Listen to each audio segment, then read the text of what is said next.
Ini kesempatan terakhir Pratama Arhan.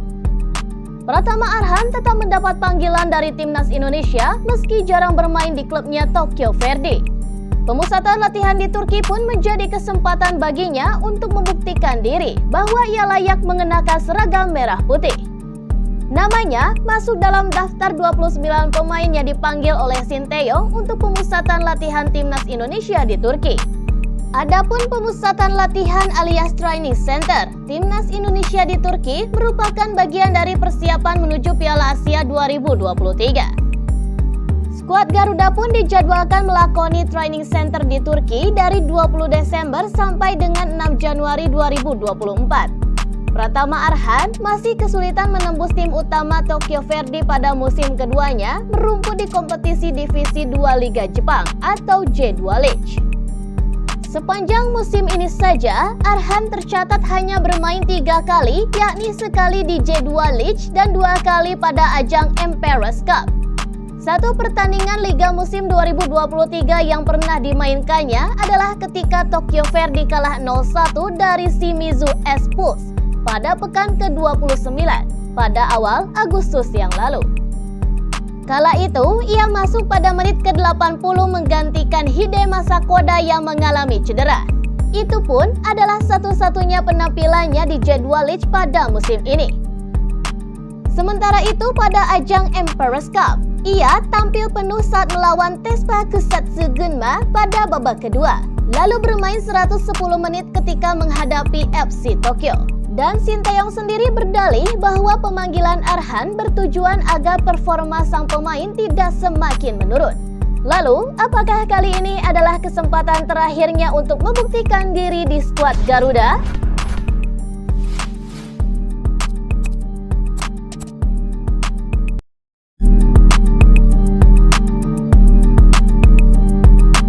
Exco PSSI, banjir naturalisasi merupakan kehendak pelatih. Anggota Komite Eksekutif atau Exco PSSI Arya Sinulinga menjawab perihal banyaknya pemain naturalisasi di Timnas Indonesia. Ia menegaskan bahwa proses naturalisasi pemain di Timnas Indonesia tersebut sudah menyesuaikan kebutuhan pelatih Sinteyong. Arya pun menepis anggapan bahwa Timnas Indonesia terlalu banyak menaturalisasi pemain belakang. Dia pun mengatakan bahwa proses naturalisasi pemain ini adalah rekomendasi dari pelatih. 1. Karena pertimbangan dari pelatih. Mereka yang menentukan mana pemain yang akan diambil dan mana yang tidak. Lalu ketersediaan pemain diaspora, saya sih pingin ambil Ronaldo. Tetapi dia nggak bersedia dan tidak bisa juga. Ucap Arya Sinulinga seusai mengikuti diskusi PSSI Pers bertajuk Naturalisasi Pemain, Mereduksi atau Memotivasi di Gedung Kemenpora Jakarta pada hari Kamis 21 Desember. Ihwal 2 pemain diaspora Tom Hai dan Martin Paes yang disebut akan segera menjadi warga negara Indonesia. Ia pun mengungkapkan ketertarikan dari PSSI. Dan jika memungkinkan, proses naturalisasi untuk 2 pemain tersebut akan segera direalisasikan. Menarik kalau bisa cepat, tutur Arya Sinulinga. Terpisah dari Menteri Pemuda dan Olahraga Republik Indonesia, Dito Aryo Tejo, membeberkan bahwa pihaknya telah berkomunikasi informal terkait proses naturalisasi pemain diaspora Tom Hai. Tom Hai yang berposisi sebagai gelandang bertahan mempunyai darah Indonesia dari kakeknya yang berasal dari Solo dan neneknya dari Pulau Sulawesi.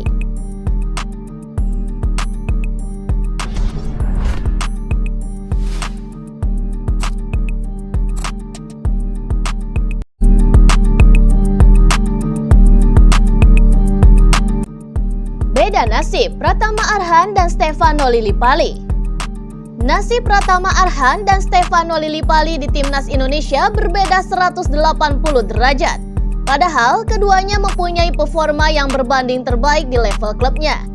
Arhan sendiri terus mendapat kepercayaan dipanggil oleh Sinteyong ke Timnas Indonesia. Namun, minimnya kesempatan bermain yang didapat Arhan di Tokyo Verdy tak membuat Sinteyong melupakan namanya. Ex-PSIS Semarang itu cuma mencatat 4 penampilan kompetitif selama membela Tokyo Verdy dalam rentang waktu 2022 dan 2023. Rinciannya, Arhan main 2 kali di J2 League dan 2 kali di Emperor's Cup. Mengutip dari Soccerway, Arhan terlibat 20 agenda dalam laga timnas Indonesia selama berstatus pemain Tokyo Verde. Ia pun tampil di berbagai ajang seperti kualifikasi Piala Asia 2023, uji coba, Piala AFF, hingga kualifikasi Piala Dunia 2026.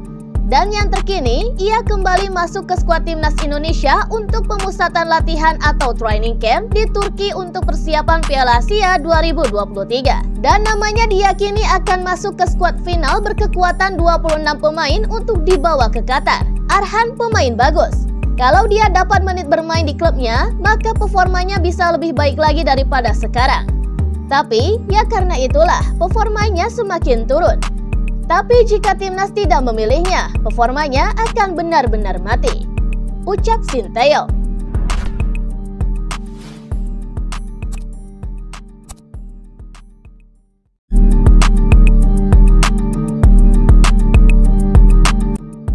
Menu latihan timnas Indonesia dalam training camp di Turki. Timnas Indonesia sudah berada di Turki untuk menggelar pemusatan latihan atau training camp jelang Piala Asia 2023. Pelatih Sinteyong pun membeberkan menu latihan timnya selama menjalani TC kali ini. Timnas Indonesia sendiri telah tiba di Turki pada hari Rabu 20 Desember. Di sana, tim berjulukan skuad Garuda itu akan digeber hingga 6 Januari 2024. Training camp di Turki adalah bagian dari persiapan timnas Indonesia untuk berkancah di Piala Asia 2023 di Qatar pada 12 Januari hingga 10 Februari 2024. Jadi, pasti kami akan memberikan materi latihan fisik dasar dan taktik kepada timnas Indonesia, ujar Sinteyong. 3 uji coba selama di Turki. Timnas Indonesia juga merencanakan 2 kali uji coba melawan timnas Libya pada 2 dan 5 Januari 2024 di Antalya. Selain itu, skuad Garuda juga akan berlatih tanding dengan timnas Iran di Qatar pada 9 Januari. Dan Sinteyong pun mengatakan baru bisa memberikan menu latihan taktik yang lengkap kepada timnas Indonesia pada 1 Januari. Ia pun memanggil 28 pemain ke timnas Indonesia untuk pemusatan latihan di Turki. Dengan 11 diantaranya adalah personil yang berkarir di luar negeri atau abroad. Sebelumnya, ia pun menjelaskan bahwa skuad timnas Indonesia di Turki baru akan lengkap pada 1 Januari karena sejumlah pemain di luar negeri masih berkompetisi. Setelah Januari 2024, mungkin baru bisa memberikan latihan yang lebih baik secara taktik, ucap Sinteyong.